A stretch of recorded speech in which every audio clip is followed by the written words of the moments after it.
नमस्कार साथियों, साप्ताहिक सलाह में आप सभी का हार्दिक स्वागत है। साथियों, अभी जिस प्रकार से मानसून के आसार दिख रहे हैं, कुछ समाचार ऐसे प्राप्त हो रहे हैं कि आने वाले कुछ ही दिनों में मानसून का आगमन होने वाले हमारे प्रदेश में जितने भी सोयाबीन के क्षेत्र है और हम सोयाबीन की बोनी करने की व्यवस्था कर रखे हैं। तो इस सप्ताह सलाह में हम ये देखेंगे कि 11 बातें मैं आपको बताऊंगा कि सोयाबीन की खेती में बोनी से पहले या बोनी के समय पे हमको क्या क्या सावधानी बरतनी चाहिए। सबसे पहले बात करते हैं सोयाबीन की बोनी का उपयुक्त समय। तो अभी जून महीने के तीसरे सप्ताह से जुलाई महीने के पहले सप्ताह तक सोयाबीन की बोनी का सबसे उपयुक्त समय होता है, लेकिन ध्यान रहे मानसून का आगमन हुआ हो आपके क्षेत्र में और कम से कम 100 मिलीमीटर वर्षा हो, तभी आप बोनी की व्यवस्था करें। दूसरी बात, सोयाबीन का अच्छा उत्पादन लेने के लिए एक ही वैरायटी के ऊपर कभी निर्भर ना रहे। अपने खेत में अलग अलग समय में पकने वाली 2 से 3 किस्में लगाएं, जिससे कि हर एक किस्म का उत्पादन क्षमता अलग होता है और कीट या रोग प्रतिरोधिता भी होती है। तीसरी बात, जो आपके पास बीज है, जो भी किस्में आपने चयन किया है, उसका अंकुरण जांच ले, उसकी गुणवत्ता जांच ले। कम से कम 70% अंकुरण उसका हो। अभी भी समय आप ये काम कर सकते हैं और उसके हिसाब से ही बीज का दर आप निर्धारित कर सकते हैं। खेत की तैयारी, अब हमें पूरी तरह से खेत में बोने के लिए हमारा खेत तैयार हो जाना चाहिए। और जैसे हमने पहले भी बताया कि एक बार पलटी प्लो लगाकर गहरी जुताई कर ले 3-4 साल में एक बार, और अगर आपने पहले किए हैं तो 2 बार बखर चला के कल्टीवेटर चला के खेत को तैयार कर ले। और अंतिम बखरनी से पूर्व गोबर की खाद अपने खेत में, चाहे कार्बनिक खाद, चाहे वो पोल्ट्री मैनर हो या FIM हो या कंपोस्ट हो या केचुए वाली खाद हो, वो डाल दे, जिससे कि ज़मीन में अच्छी तरह से वो मिल जाए। छठी बात, बोनी की पद्धति। आप किस प्रकार से सोयाबीन की बोनी करना चाहते हैं।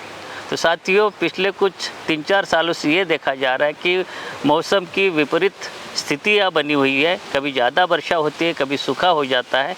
तो संभव हो तो आप ये कोशिश करें कि BBF पद्धति या रिच फरो पद्धति से बोनी करें। इसके लिए जो मशीनें हैं वो भी बाज़ार में उपलब्ध है।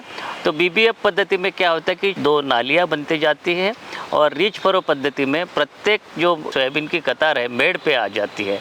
तो इन मशीनों की अगर आपके पास उपलब्धता हो उसका प्रयोग करें। अगर नहीं है तो जो परंपरागत रूप से जो आपके पास सीड ड्रिल है उससे बोनी करें, लेकिन बोनी के बाद में आप जो अपने ही तरीके से नालियाँ निकाल सकते हैं। अब देखते हैं सोयाबीन की बोनी कैसे करें। तो मैं आपको बता दूं कि 45 सेंटीमीटर कतारों की दूरी रखें, पौधे से पौधे के बीच में की दूरी 10 सेंटीमीटर तक रखें और बोनी करते हुए बीज की गहराई 3 सेंटीमीटर तक ही आप रखें।